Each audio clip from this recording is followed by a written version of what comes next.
Bonjour à toutes et bonjour à tous, et bienvenue dans le monde merveilleux des contes de Grimm. Blanche-Neige. C'était l'hiver. Une reine cousait, assise auprès d'une fenêtre dont le cadre était en bois d'ébène, tandis que la neige tombait à gros flocons. En cousant, la reine se piqua le doigt et quelques gouttes de sang tombèrent sur la neige. Le contraste entre le rouge du sang, la couleur de la fenêtre et la blancheur de la neige était si beau qu'elle se dit : « Je voudrais avoir une petite fille qui ait la peau blanche comme cette neige, les lèvres rouges comme ce sang, les yeux et les cheveux noirs comme les montants de cette fenêtre. » Peu de temps après, elle eut une petite fille à la peau blanche comme la neige, aux lèvres rouges comme le sang, aux yeux et aux cheveux noirs comme l'ébène. On l'appela Blanche-Neige, mais la reine mourut le jour de sa naissance. 1 an plus tard, le roi se remaria. Sa femme était très belle et très jalouse. Elle possédait un miroir magique, don d'une fée, qui répondait à toutes les questions. Chaque matin, tandis que la reine se coiffait, elle lui demandait : « Miroir, miroir en bois d'ébène, dis-moi que je suis la plus belle. » Et, invariablement, le miroir répondait : « En cherchant à la ronde, dans tout le vaste monde, on ne trouve pas plus belle que toi. » Cependant, Blanche-Neige grandissait et devenait de plus en plus gracieuse. Un jour où, comme de coutume, la reine interrogeait son miroir, celui-ci répondit : « Reine, tu étais la plus belle, mais aujourd'hui, Blanche-Neige est une merveille. » À partir de ce moment, la reine se mit à haïr Blanche-Neige.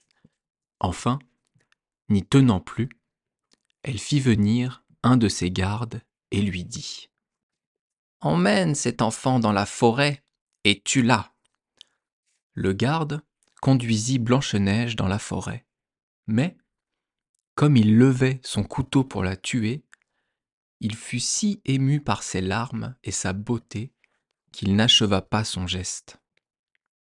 En s'éloignant, il pensa qu'elle serait bientôt la victime des bêtes sauvages. La pauvre Blanche-Neige, demeurée seule dans la forêt, se mit à courir, trébuchant sur les cailloux. Vers le soir, alors que ses petits pieds ne pouvaient plus la porter, elle arriva auprès d'une jolie maisonnette et entra se reposer.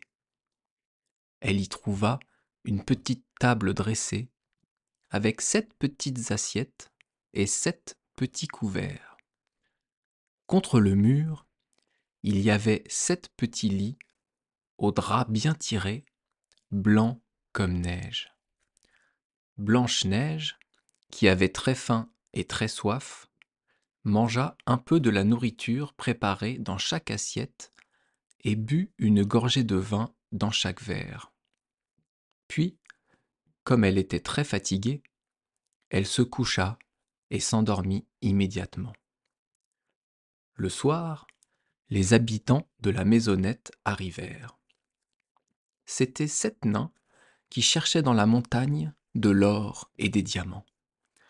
Le premier nain, regardant autour de lui, vit une petite fille qui dormait couchée dans son lit. Il appela ses compagnons qui se précipitèrent, élevant leur lanterne pour mieux la voir. « Oh, la jolie petite fille !» s'écrièrent-ils. Ils la laissèrent dormir, la veillant avec amour.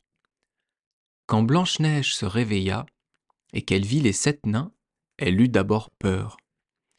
Mais ils étaient si doux et si souriants qu'elle se rassura bientôt. Ils lui demandèrent son nom et comment elle était parvenue dans leur demeure. La petite fille leur raconta son aventure. Les nains lui proposèrent de rester avec eux. Tu t'occuperas de la maison, tu feras la cuisine, et tu raccommoderas notre linge. Blanche-Neige remercia et accepta, toute heureuse. Dans la journée, pendant que les nains étaient partis extraire l'or et les pierres précieuses de la montagne, la fillette restait seule. Mais il lui avait bien recommandé de n'ouvrir à personne. « Méfie-toi de ta belle-mère, elle ne tardera pas à apprendre que tu es vivante et viendra te rechercher jusqu'ici. » La reine croyait être de nouveau la plus belle femme du monde. Un jour, elle voulut se le faire confirmer par son miroir. Le miroir répondit : « Reine, tu étais la plus belle, mais Blanche-Neige, au pays des 7 nains, au-delà des monts, bien loin, est aujourd'hui une merveille. » La reine savait que son miroir ne mentait pas. Furieuse, elle comprit que le garde l'avait trompée et que Blanche-Neige vivait encore. Elle réfléchit longtemps au moyen de s'en débarrasser et décida de se rendre chez les 7 nains. Après s'être bruni le visage et habillée en marchande, elle frappa à la porte de la maisonnette en criant : « Belle marchandise à vendre, belle marchandise !» Blanche-Neige se pencha à la fenêtre et demanda : « Bonjour, brave femme, que vendez-vous ? » ?»« Des corsets, des rubans et toutes sortes de colifichets. »« Je peux bien laisser entrer cette brave femme, » pensa Blanche-Neige. Et elle ouvrit la porte pour acheter quelques rubans pour son corselet. « Comme ils vous vont bien !» s'exclama la marchande avec admiration. « Mais laissez-moi vous lasser, vous jugerez mieux de l'effet. » Blanche-Neige, qui ne se doutait de rien, la laissa faire. La vieille serra si vite et si fort que la jeune fille tomba à terre comme morte. « Et maintenant, » ricana la reine, « je suis de nouveau la plus belle femme du monde !»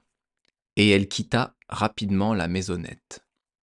Le soir, en rentrant, les 7 nains furent épouvantés à la vue de Blanche-Neige gisant à terre, sans vie.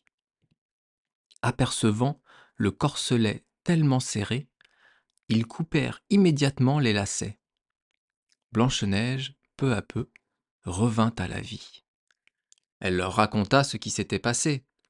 Les nains lui dirent alors : « Cette vieille marchande devait être ta belle-mère. Fais bien attention désormais et ne laisse entrer absolument personne. » Cependant, la reine, revenue dans son palais, prit son miroir et le consulta. Elle apprit ainsi que Blanche-Neige était toujours en vie et entra dans une violente fureur. « Il faut pourtant qu'elle disparaisse !» pensa-t-elle. Elle enduisit un peigne de poison, prit un autre déguisement, partit à travers la montagne et arriva à la maison des 7 nains. Elle frappa à la porte et cria : « Belle marchandise à vendre, belle marchandise !» Blanche-Neige se pencha à la fenêtre, mais ne voulut pas la laisser entrer. « Vous pouvez toujours regarder, » lui dit-elle. « Cela ne vous engage à rien. » Et elle tendit le peigne empoisonné à la jeune fille. Il était si beau que Blanche-Neige ne put résister à la tentation. Elle entrebâilla la porte et acheta le peigne. « Laissez-moi donc vous coiffer joliment, » lui dit la marchande. Mais à peine avait-elle passé le peigne dans les cheveux de la jeune fille que le poison commença à agir et que Blanche-Neige tomba à terre sans connaissance. Par bonheur, ce jour-là, les nains revinrent plus tôt que de coutume.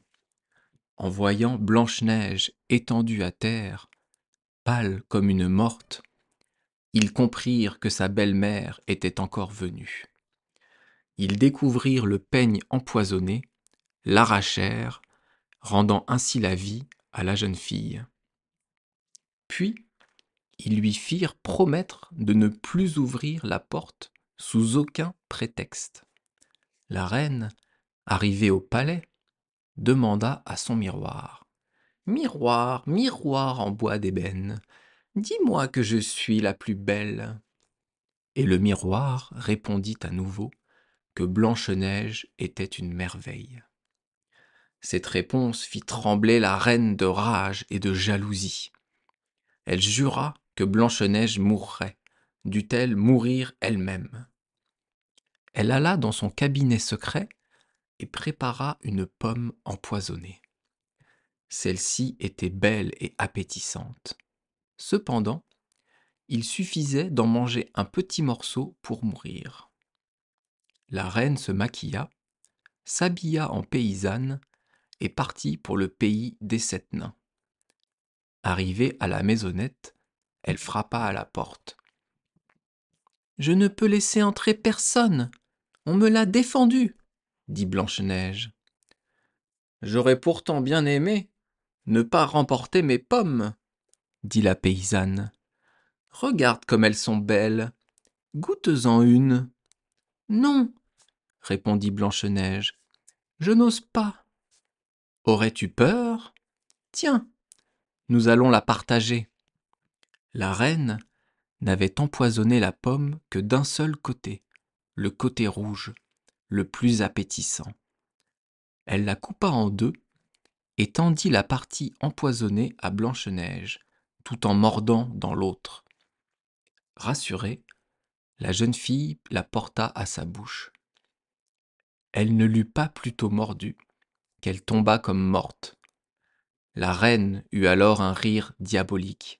« Blanche comme la neige, rouge comme le sang, noire comme l'ébène, tu es bien morte cette fois, et les nains ne pourront pas te redonner la vie. » De retour au palais, elle interrogea son miroir qui lui répondit. « En cherchant à la ronde, dans tout le vaste monde, on ne trouve pas de plus belle que toi. » Et son cœur jaloux fut apaisé. Quand les nains revinrent à leur demeure, ils trouvèrent Blanche-Neige étendue sur le sol. Cette fois, elle semblait bien morte. Désespérés, ils la pleurèrent sans arrêt pendant 3 jours et 3 nuits. Ils voulurent l'enterrer, mais comme ses joues demeuraient roses et ses lèvres fraîches, ils décidèrent de ne pas la mettre sous terre, mais de lui fabriquer un cercueil de cristal et de la garder près d'eux. Ils placèrent le cercueil sur un rocher, à côté de la maisonnette, et ils montèrent la garde à tour de rôle. Les années passèrent. Blanche-Neige semblait toujours dormir tranquillement dans son cercueil de cristal, fraîche et rose. Un jour, un prince jeune et beau traversa la forêt et s'arrêta chez les 7 nains pour y passer la nuit. Quand il vit le cercueil de cristal et la belle jeune fille endormie, il fut pris d'un tel amour pour elle qu'il dit aux nains : « Faites mon cadeau, je ne peux plus vivre sans voir Blanche-Neige. » Les nains, émus, lui donnèrent le cercueil de cristal.